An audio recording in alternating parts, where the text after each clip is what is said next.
All right, it's time for What's on Tap. I was going to use the nickname, and I thought, What's on Tap is brought to you by Bud Light, the official beer sponsor of the NFL. Of course, guys, these are our matchups with the highest Bud Light, point also totals. the official beer sponsor of fantasy football. That's right, you see right here. Yeah, we love ourselves some Bud Light here. Matchups with the highest point totals going into this weekend.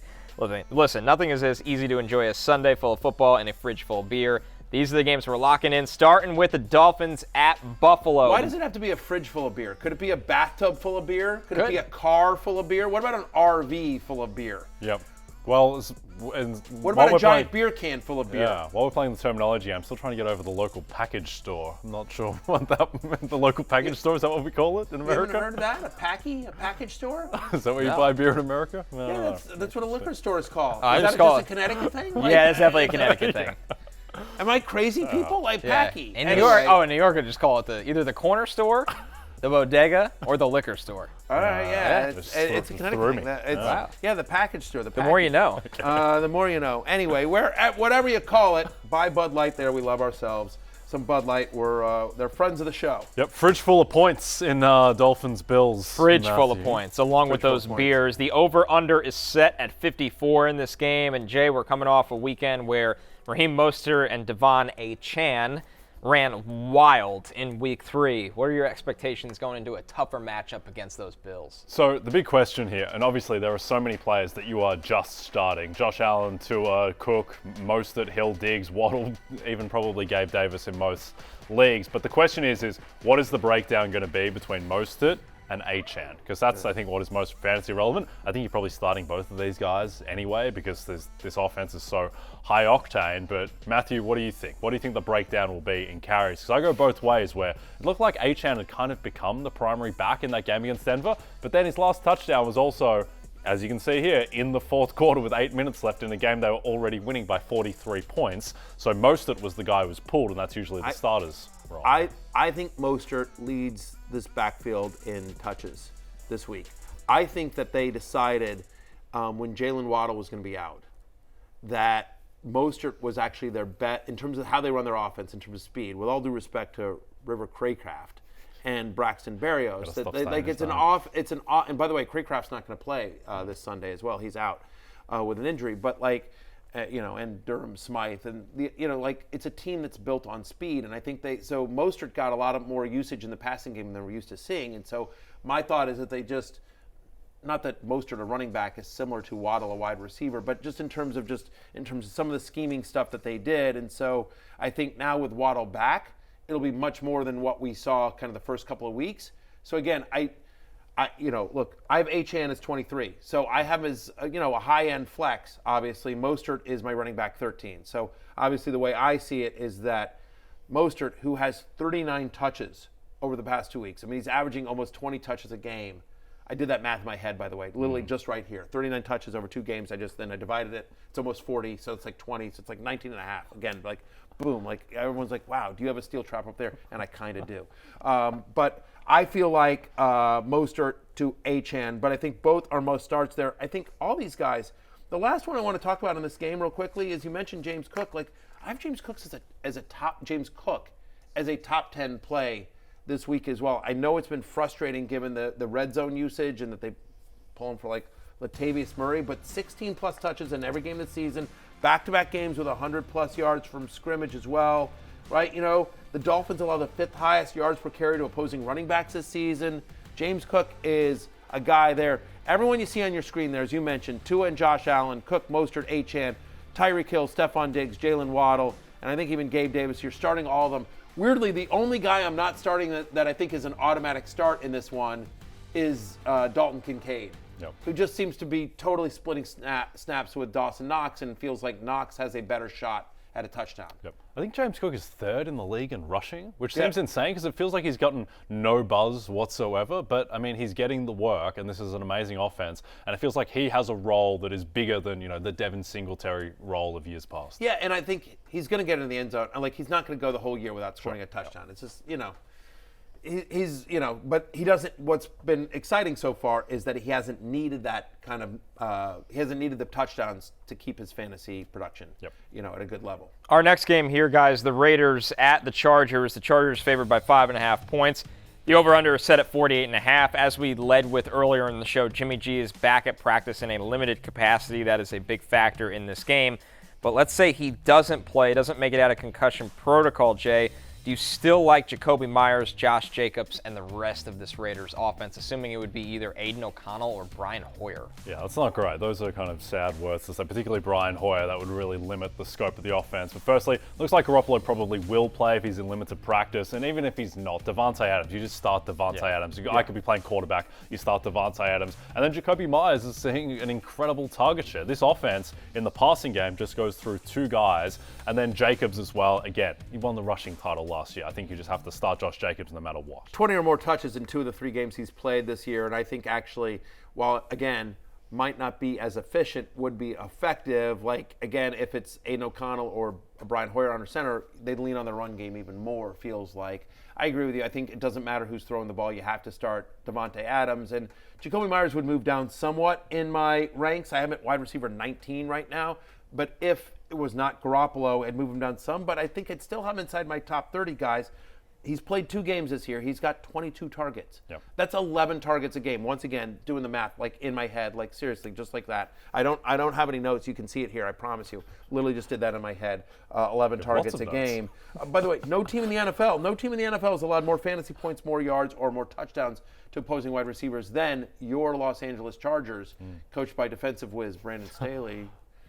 Jacoby Myers getting a lot of work. Yep, and then I think the other interesting thing of this matchup is who replaces Mike Williams. Yes. We think Josh Palmer is the guy. Quentin Johnston, you wouldn't feel confident starting him anywhere. Really need to see it more from him, but Palmer is the guy opposite Keenan Allen, who might see 17 targets in this game. I agree. Last week. I want to ask Connor your opinion on this question. I did a radio interview before I came in, and so they were asking about Palmer versus Quentin Johnston, and I said, Palmer for now, Johnston's more to the stash.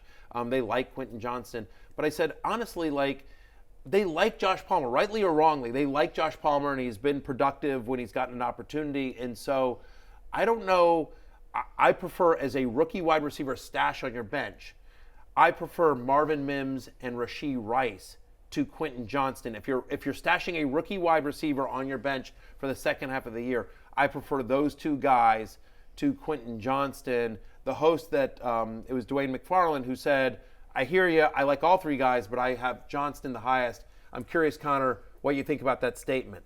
I would lean more with you. I get the allure with Quentin Johnston because of the offense he's in.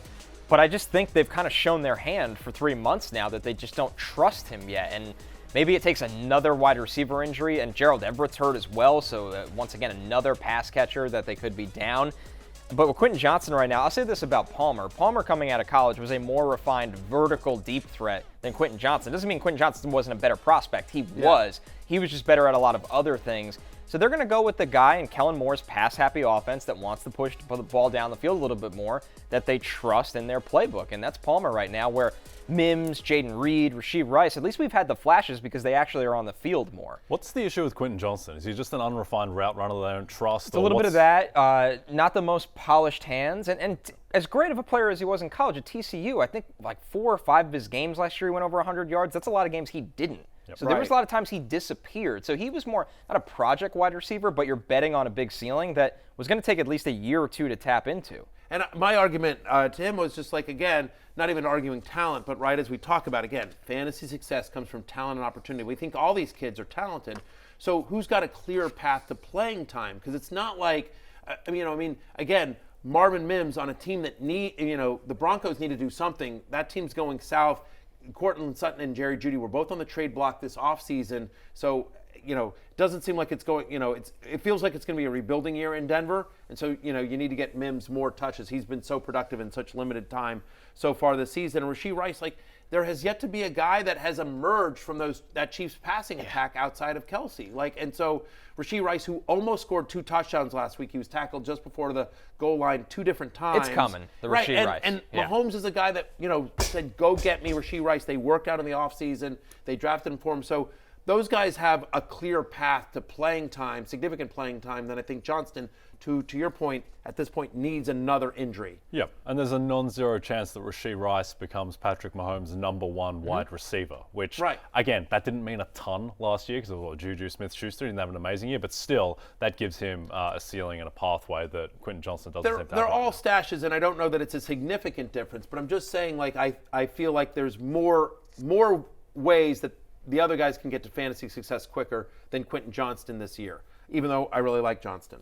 Our last game here, guys, this one might be a bit of a surprise, but the Vikings at Carolina, the Vikings are 4.5-point favorites over the Panthers in this game.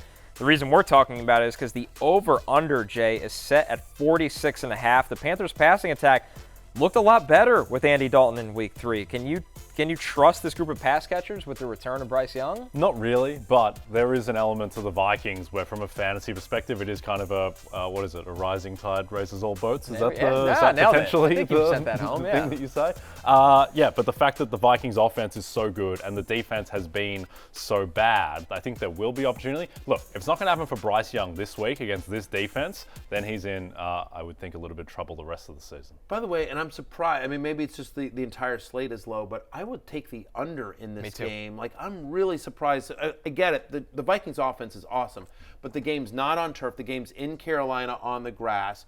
And the Panthers defense has not been awful this year. I know the schedule has been, they haven't played a bunch, but like they played Seattle last week. I mean, they're so far through 3 weeks of the season, they're a top 10 pass defense. Again, some of it's because teams have been able to run against them, but I don't see them putting up.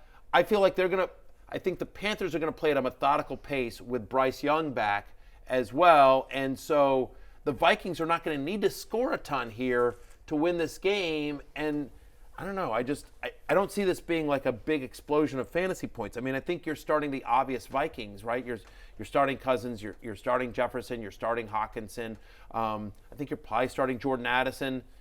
Probably squinting and starting Alexander Madison and not feeling good about it, right? As you see it there on your screen. I mean, I have Madison as a top 15 play this week, but on the other side, Adam Thielen's the only guy that I feel decent about. I'm as a top 30 wide receiver. You're not starting Hurst. I don't feel great about DJ Shark just yet. I mean, obviously you're starting Miles Sanders, I guess, but because of the volume, he's going to get in this great matchup with the Vikings run defense, but Miles Sanders and Adam Thielen are the only guys in the Panthers that you feel like are must starts here. Yep, and look, I mean, the line is Vikings -4.5. The total is 46.5. So the market's expecting like a 26-21 Vikings win. And yeah, it's kind of hard to see Bryce Young getting to 21 points. The Vikings are probably going to have to go off for that total to go over. We just haven't seen anything yet from Bryce Young.